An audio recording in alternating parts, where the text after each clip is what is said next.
The quantum array at SETI's Deep Space Listening Post Alpha wasn't supposed to detect a tear in space-time. Dr. Sarah Chen stared at her readings, coffee forgotten beside her keyboard, as impossible data streamed across her screen. The array, built to detect radio signals from distant stars, was instead showing something that violated every known law of physics.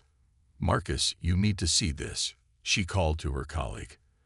Dr. Marcus Rivera looked up from his own station, his expression showing mild annoyance at the interruption. That annoyance vanished when he saw the readings. "That's impossible," he whispered, leaning closer to the screen. "The energy required to create this kind of distortion would be greater than our sun's total output." And yet, Sarah gestured at the readings. Something out there is doing exactly that. What's more, look at the pattern. The distortion wasn't random. It pulsed with mathematical precision, a clear sign of artificial origin. As they watched, more tears began appearing across the solar system, each one precisely calculated in its position and timing.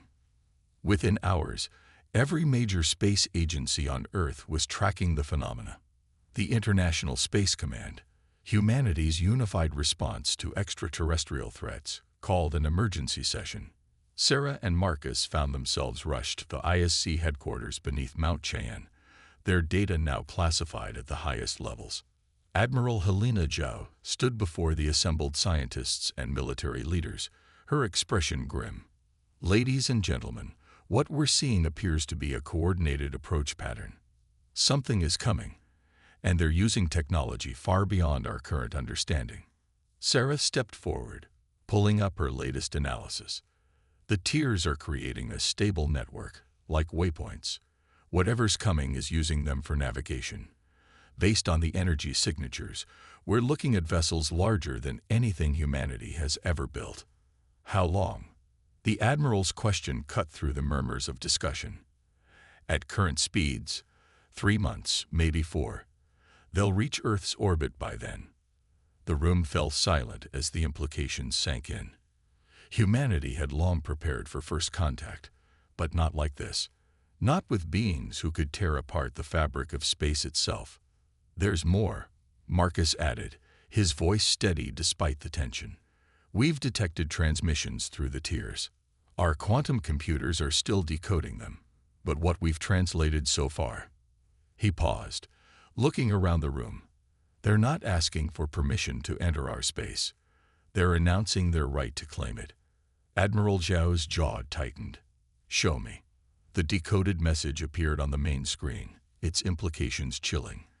"By ancient right and cause and Anunnaki law, we claimtis realum resistency is futile.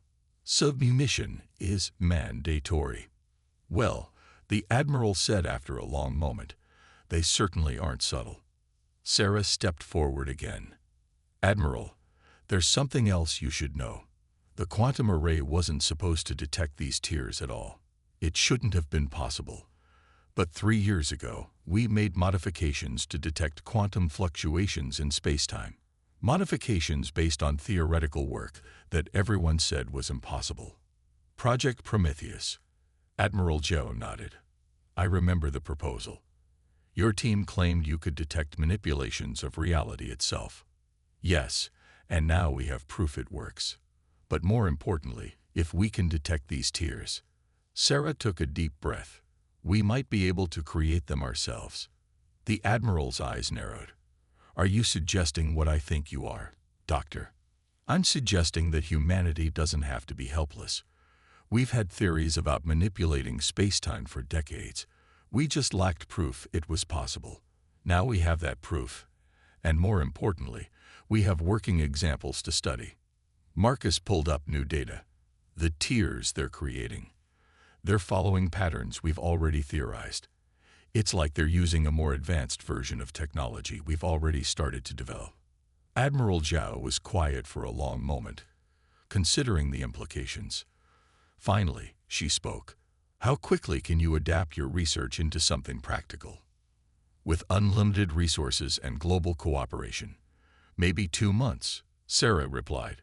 We'll need every quantum physicist and engineer on Earth, and we'll have to break about a dozen laws of physics, but it's possible. Make it happen, the Admiral ordered. Humanity's survival may depend on it. As Sarah and Marcus left the meeting, they could feel the weight of what was coming. In 3 months, beings powerful enough to bend reality would arrive at Earth, expecting submission. Instead, they would find humanity preparing its own impossible weapon. Sarah looked at her tablet, already filling with messages as the world's greatest minds were being quietly contacted. They think they're gods, she muttered. Marcus smiled grimly. Then it's time humanity learned to kill gods. The orbital shipyard stretched across the void like a spider's web made of starlight, its gleaming structures visible even from Earth's surface. Within its vast network, something impossible was taking shape. Dr. Sarah Chen watched through the viewport as robotic constructors wove streams of exotic matter into patterns that shouldn't exist. Status report. Admiral Zhou's voice came through the station's comm system, tense but controlled. Sarah checked her displays, where quantum calculations scrolled past faster than human eyes could follow. Project Phoenix is at 70% completion.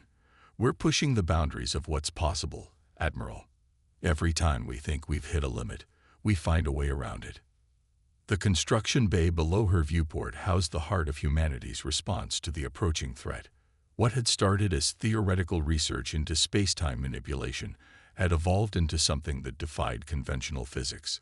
The quantum forge pulsed with energies that made the nearby sensors scream in protest. Marcus appeared at her side, his tablet displaying the latest simulations. The good news is that we've successfully replicated their tear technology on a small scale.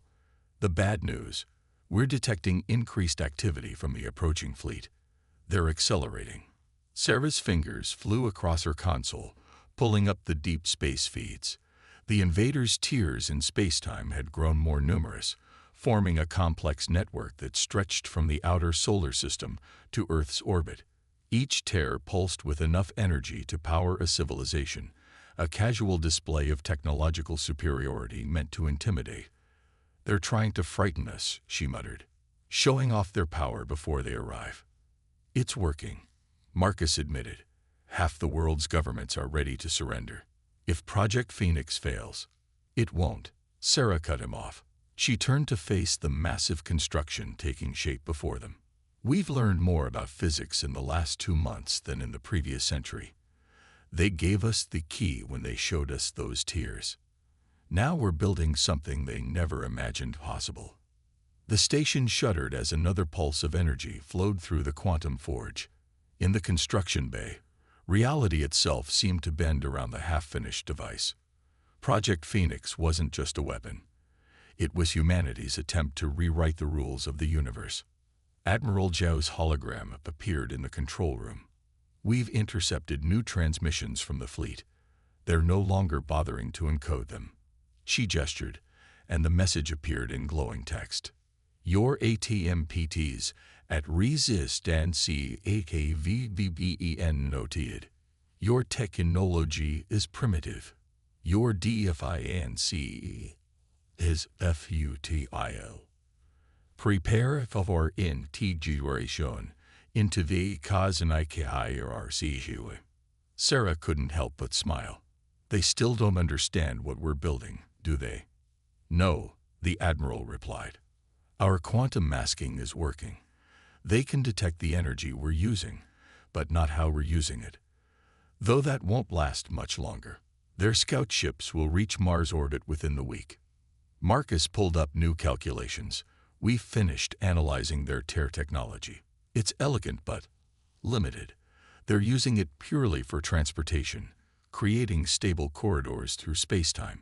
They never considered using the tiers themselves as weapons. Sarah finished. They've had this technology so long they've stopped innovating. They don't expect us to do anything new with it. The station's AI chimed in with an update. Quantum forge synchronization at optimal levels, ready to begin final phase of construction. Sarah took a deep breath. Admiral, we're ready to activate the core. If this works, we'll have proof that Project Phoenix can affect their tear technology. If it doesn't, the core will collapse into a quantum singularity and take half the solar system with it, Marcus added grimly. We've run every simulation possible, but at this point, we're breaking new ground with every step. Admiral Joe's hologram showed no hesitation. Proceed, doctors. We're out of time for caution. Sarah's hands moved across the controls, initiating the startup sequence. The quantum forge hummed to life, its energy readings climbing past theoretical limits. In the construction bay, Project Phoenix began to glow with an inner light that seemed to bend around itself, as if reality couldn't quite decide how to process what it was seeing. Core stabilization at 30%, the AI announced. Quantum field harmonics normalizing. Warning: detecting space-time distortions within containment zone. Through the viewport, Sarah watched as small tears began to form around Project Phoenix, similar to those created by the approaching fleet but somehow different. These tears didn't just pierce space-time. They manipulated it, creating patterns that folded back on themselves in impossible ways. 50%, the AI continued. Quantum field coherence holding. Space-time distortions contained within expected parameters. Marcus gripped the edge of his console. It's working. The core is generating its own tears, but with our modifications, we're not just copying their technology, we're evolving it. 70%. Warning: detecting response from nearby tear networks. Unknown entities attempting to analyze quantum signature. Sarah's fingers danced across the controls, adjusting the containment fields. They've noticed. The scout ships are probably getting readings they don't understand. Let them look, Admiral Joe said firmly. They wanted to see humanity's response. Show them. Core stabilization at 90%, the AI announced. Quantum field harmonics at optimal levels. Space-time manipulation matrix online. Project Phoenix is ready for final activation.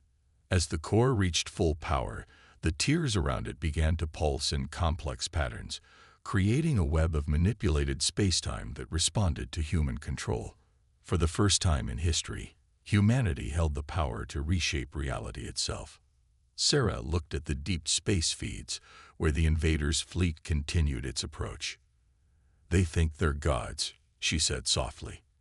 But they've forgotten something important about humanity. What's that? Marcus asked.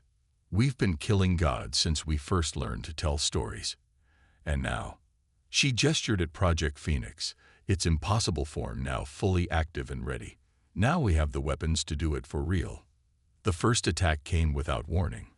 A scout ship of the cosmic fleet emerged from a reality tear near Mars, its hull gleaming with impossible geometries that hurt the human eye to observe. Dr. Sarah Chen watched from Project Phoenix's control center as the vessel began systematically dismantling Mars' orbital research stations, treating humanity's most advanced outposts like toys. They're not even trying to communicate, Marcus observed, his voice tight. Just destroying everything they find. The scout ship's energy readings dwarfed anything humanity had previously encountered. Each casual blast from its weapons contained enough power to vaporize a small moon. The message was clear: resistance would be futile. All stations, this is Admiral Zhao. The command channel crackled to life. Project Phoenix is authorized for first contact protocol. Dr. Chen, you have weapons free. Sarah's fingers flew across the quantum interface, activating systems that had only existed in theory months ago. Project Phoenix hummed to life, its core pulsing with energies that made reality itself shudder. Marcus, start the targeting sequence. Let's show them what happens when you underestimate humanity. The scout ship detected Project Phoenix's activation too late. By the time its sensors registered the threat, the quantum web was already forming. Tears in space-time, far more complex than those used by the invaders, began to appear around the vessel. Target locked, Marcus announced. Quantum field stabilized, ready to initiate primary sequence. Sarah took a deep breath. Execute. Project Phoenix unleashed its power, not in a beam or blast, but in a fundamental rewriting of local spacetime. The tiers around the scout ship began to pulse in complex patterns, each one precisely calculated. The effect was immediate and devastating. The scout ship's reality tiers, its primary method of both travel and attack, began to collapse. The vessel tried to compensate, pouring more energy into maintaining its connection to spacetime. But Project Phoenix's influence was overwhelming. It wasn't just countering the ship's technology. It was turning the very fabric of space against it.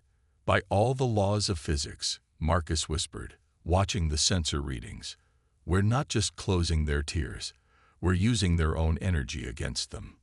The scout ship's attempts to escape only made things worse. Each tier it tried to create was instantly coopted by Project Phoenix's quantum web, turned into another point of attack. The vessel's impossible geometries began to unravel as reality reasserted itself according to human calculations. We're receiving a transmission, the AI announced. The scout ship is attempting to communicate. Put it through, Sarah ordered, her hands never leaving the controls. The message that came through was no longer the confident decree of a superior being. Impossible. Your species cannot possess this level of control. Ces, this atisque or fetices, the QONCQUNCs. Admiral Zhou's hologram appeared in the control center. Send our response. Sarah nodded to Marcus, who activated the communication array. The message they'd prepared was simple. Your assessment of humanity was flawed. Leave our solar system or learn exactly how flawed. The scout ship's response was predictable. It attempted to bring its main weapons to bear on Earth. The energy buildup was massive, enough to crack a planet's crust. But before it could fire, Project Phoenix struck again. This time, Sarah directed the quantum web to not just disrupt the ship's connection to reality, but to actively reshape it.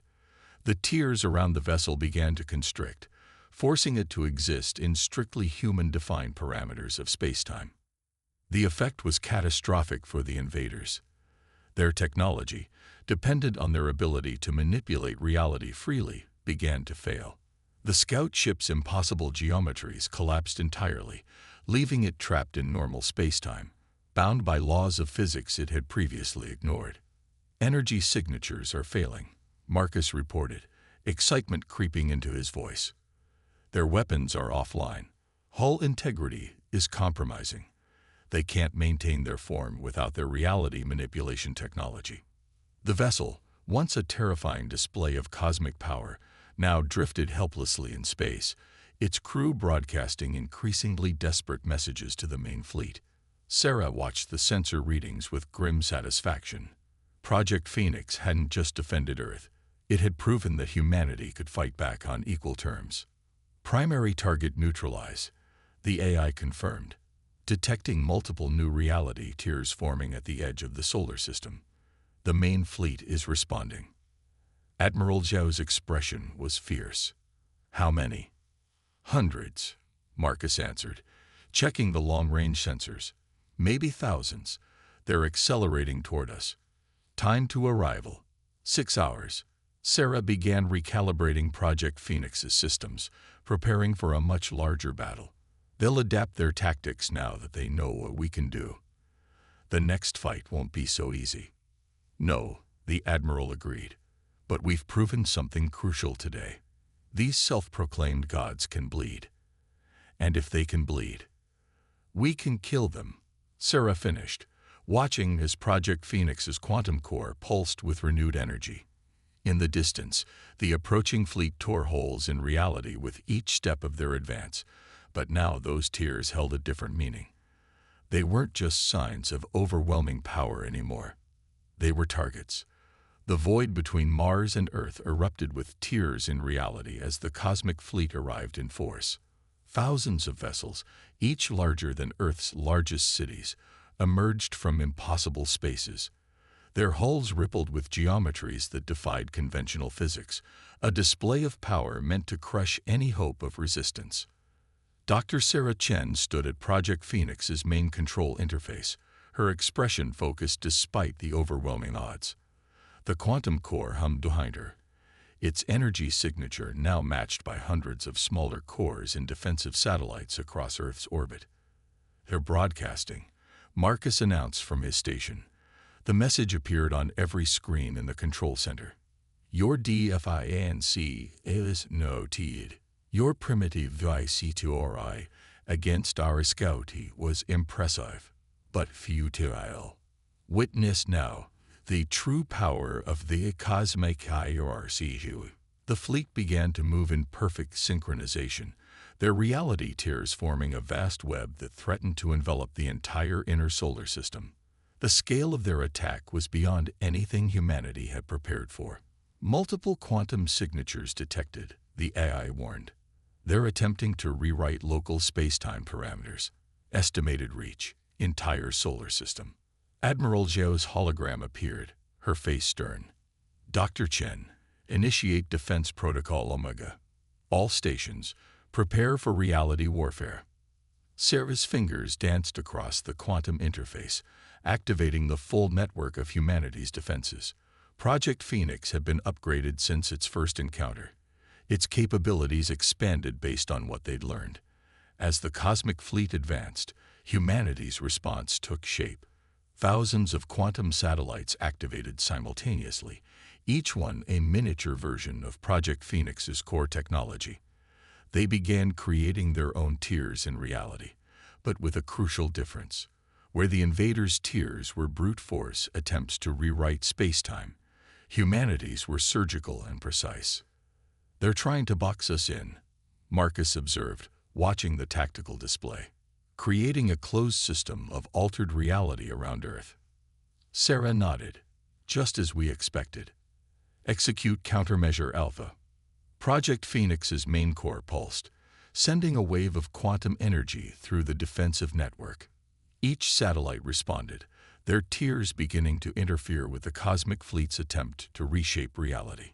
It was like a dance of impossibilities, with space-time itself as the battlefield. The first shots of the battle weren't energy beams or conventional weapons.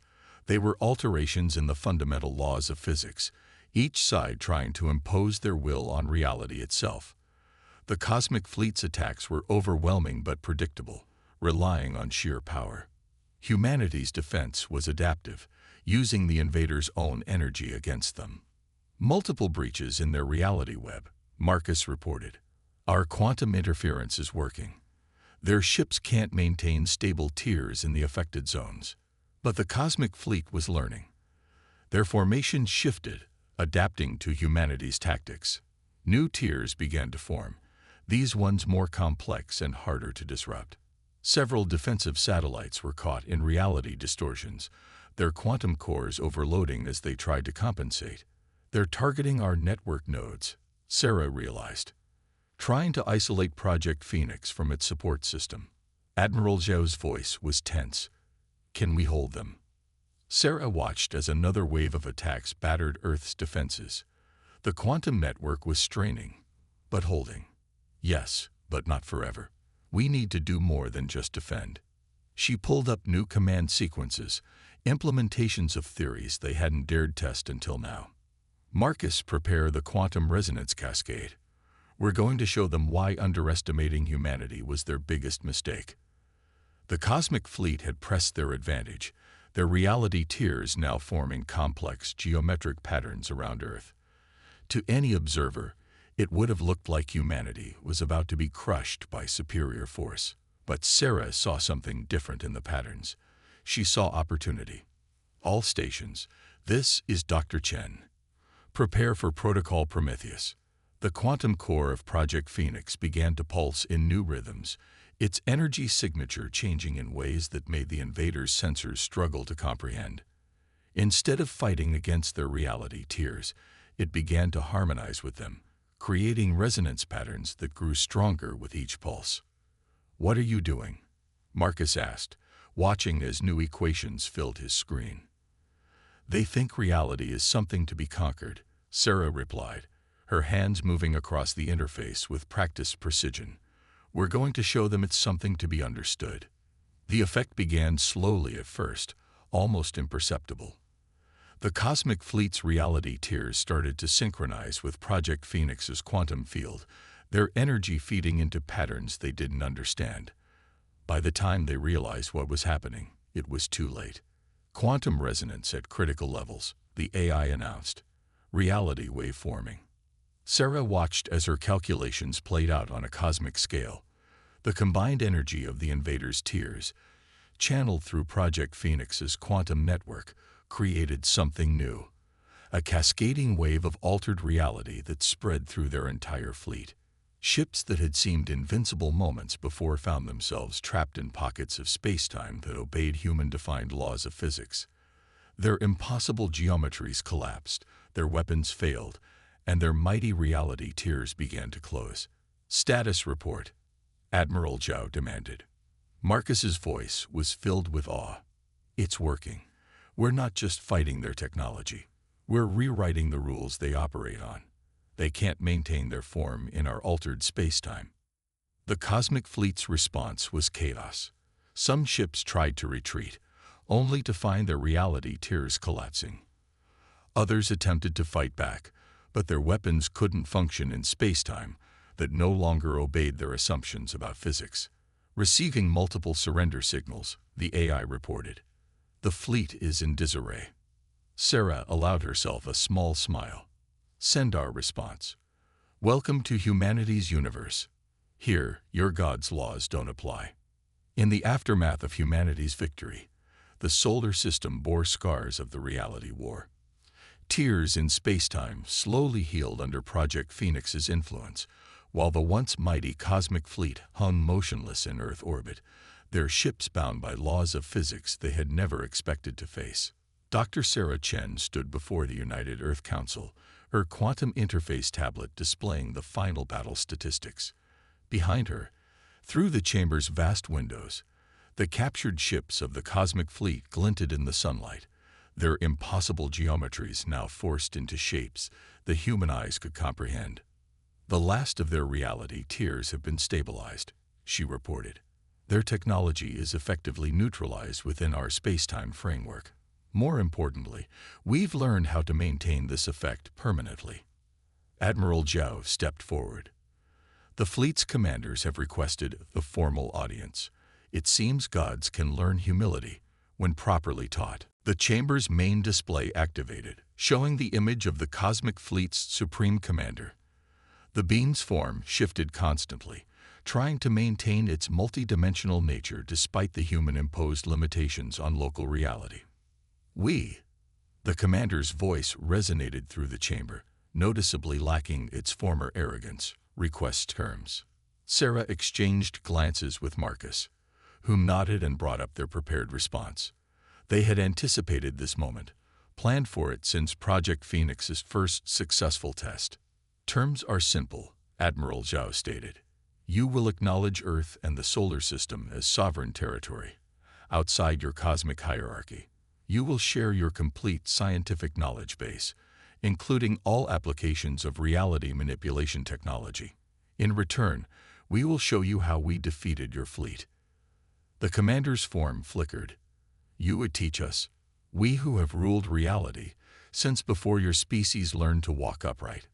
Sarah stepped forward. "That's precisely why you failed. You stopped learning. You saw your technology as the pinnacle of achievement, never imagining that a primitive species could not only understand it but improve upon it."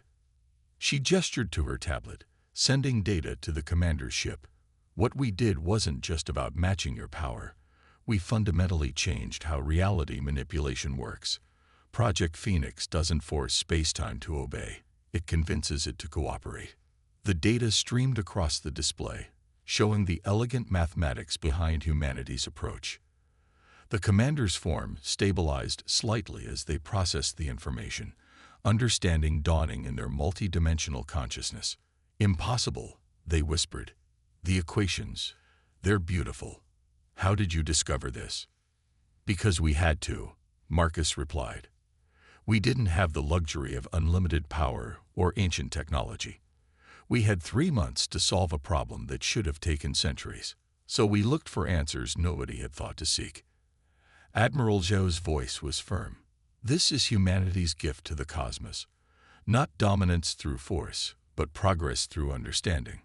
Accept our terms, and we'll show you ways of manipulating reality that your civilization never imagined possible. The chamber fell silent as the commander processed their options. Around Earth, the quantum network maintained its vigilant watch, ready to enforce humanity's will if necessary. But Sarah knew it wouldn't be needed. "We accept," the commander finally announced. "The cosmic hierarchy acknowledges Earth's sovereignty and," there was a pause, heavy with meaning, "requests the honor of learning from humanity." The implications of this moment weren't lost on anyone in the chamber. A species that had considered itself divine was acknowledging not just humanity's right to exist, but their superior understanding of the universe's fundamental laws. "There's something else you should know," Sarah added, bringing up new data on the display. "Project Phoenix's effects are spreading. The way we manipulate reality, it's more efficient than your methods. Other civilizations will notice. They'll want to learn." The commander's form shifted again, this time in what seemed like contemplation. "You're not just changing local space-time. You're changing how the entire cosmos will approach reality manipulation." "Exactly," Sarah smiled. "Welcome to humanity's revolution. We don't just defy gods. We rewrite the rules they live by." In the days that followed, Earth became a center of cosmic scientific exchange. Ships from across the galaxy arrived, not to conquer, but to learn. Project Phoenix's quantum network was expanded and refined, its principles spreading throughout known space. Sarah stood in her lab, watching as human scientists worked alongside beings they would once have considered divine.